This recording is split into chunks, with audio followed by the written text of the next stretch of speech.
I'm Dr. Duke with the New American, joined again today by Congressman Thomas Massie from the great state of Kentucky, who is also the Second Amendment caucus chairman and has 30 individual patents. So this is a well-rounded individual. Congressman, thanks again for joining me. Thanks for having me on, Duke. Boy, I tell you, I watched that entire hearing you had on the topic of abortion when you're trying to get these women to admit, right, that what they're doing is what they're doing. I've never met a group of women so adamant about the morality of what they're doing and so unwilling to own it. Tell us a little bit about how this hearing came to be. Sure. Well, this is the Democrats. They got to call all the witnesses except for one. We had a brilliant woman who was on the pro-life side, and then there were like 4 pro-abortion witnesses. The Democrats thought this would go well for them, but and the Republicans, we were warned, hey, maybe you should just direct they were telling the Republicans, the Republican advisors were saying, maybe just direct your questions to the pro-life witness and maybe don't confront these other witnesses because they might make you look bad. And one of these women was an abortion doctor, okay? She was unapologetic, unashamed, one of the most radical abortionists you've ever seen. And I leaned to my colleague on the left and my colleague on the right, and I turned around and talked to the staff behind me, and I said, I'm going to talk to her. I want answers from her. And so I started by asking her how many abortions she's performed. And she started to tell me about the other medical procedures she performed. I said, I'm not asking that. How many abortions? She basically had lost track. Like she couldn't tell me how many abortions. But after we established that she was an abortion doctor, and it's hard to use those two terms together because the Hippocratic Oath says that you're not going to harm people. And so it's hard for me to say the 2 words abortion doctor, but she established herself as one. She runs the clinic in Missouri that they have only, I think, this one main clinic now. And so I finally asked her, well, how many fetuses? I used her language in the beginning. How many fetuses do you abort there every year or every week? And she said 3,000 a year. I asked her how they dispose of the remains. She basically skirted that question. So what I wanted to know was I wanted her to define viability, and she wouldn't do it. She skirted the question. And then so finally I just said, would you abort a viable baby? Well, first I asked her, what's the biggest, she acted like she didn't understand what gestation period in weeks means or the weight of a baby. And so I just asked her straight up, what's the oldest baby you've aborted? What's the biggest baby you've aborted? She said, I wouldn't know how to answer that question. She's supposed to be a medical doctor. These are terms that are medical terms. And I said, well, if I called it a fetus, would you know how to answer the question?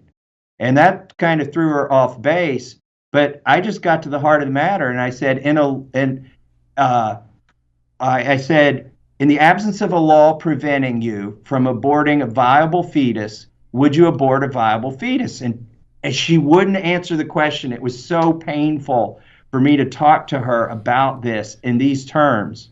I was using her medical terms, her cold medical terms, hoping to get an answer from her, and she just danced around it the whole time. What I absolutely loved about your technique, if you will, the way you handled her, is you didn't push her, you didn't, demand an answer. But what you did do, and I thought was really quite brilliant, is you basically said to her something along these lines. The fact that you will not answer the obvious question gives me hope, right? Yes. That you have a conscience, right? That you can't name I thought that was brilliant. Yeah, I have 5 minutes to question her, and about 4 minutes in, I realized she wasn't going to answer the question, but inside of her heart, or at least there's some little voice still left in that woman that knows what she's doing is wrong. And so she wouldn't say out in public what she's doing. And so I just turned it around and said, that gives me hope. You've got a little bit of a heart there, or at least that the public has a heart and they don't accept what you're doing. And so I asked her again, I tried one more time to ask her, and she said, look, people have abortions for a lot of reasons. And I said, but in your opening testimony, you said that any reason is okay at your abortion facility. And she said, that's right. Every reason they give us is a good reason. It's moral.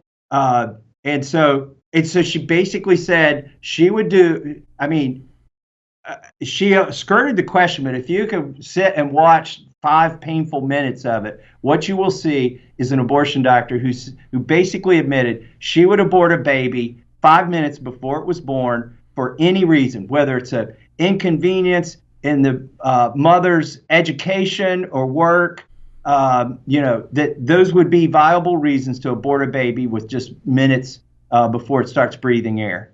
If she had a white mother and the child had a black father, and that white mother said, I want you to abort this baby because it's going to be half black, she'd have done it. That's what she was telling you, right? And yes. when she looked you in the eye and she said, abortion is moral. And you called her out on that. You pushed her a little bit on that. That was like a deer in the headlights. For somebody so convinced of the morality of this, she couldn't provide a moral argument. She had no moral argument. And then I turned to our witness and asked her to close out on it. And boy, she said, look, I asked our witness, the pro-life witness, is any reason a good reason to have an abortion? She said no. And there is no realm other than a defenseless baby where we think that any reason could be good for taking a life other than a defenseless baby. And she started making a great point.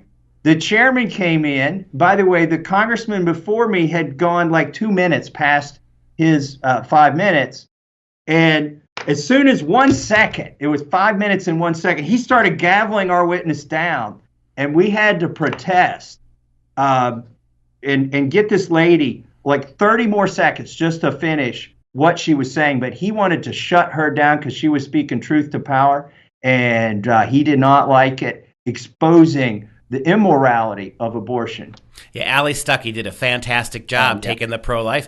And so I would urge everybody to watch that clip. For those of us who were not in the room before or after and who could only see that clip, what would you say was after that what happened? Where did we leave this? Was there any positive pushback? How the overall seminar, how did it wind down? Well, of course, they stuffed that room with pro-abortion folks, right? I couldn't see. I'm sure there may have been a couple in the room who were pro-life, but this is Washington, D.C. 96% of the people here are Democrats, and this was their hearing. This was going to be their day.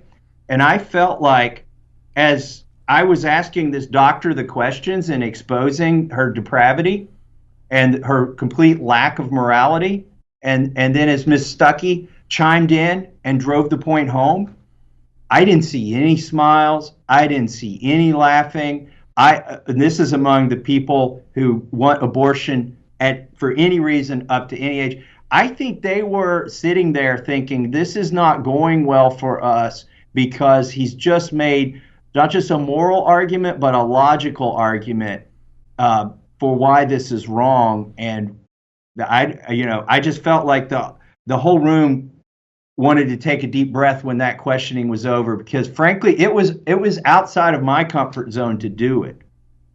Did you get any pushback afterwards? Obviously, it didn't go the way they wanted. They were not counting on that. They expected you to simply let Ali talk and not add anything else. What kind of reaction did you get after it was over?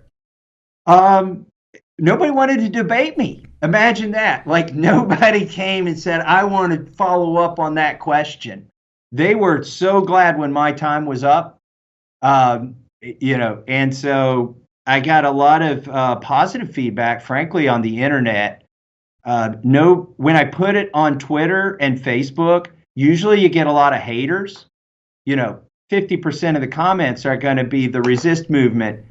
Those people didn't show up for work that day. In other words, on my Facebook page to hate, they had nothing to come back at that video with.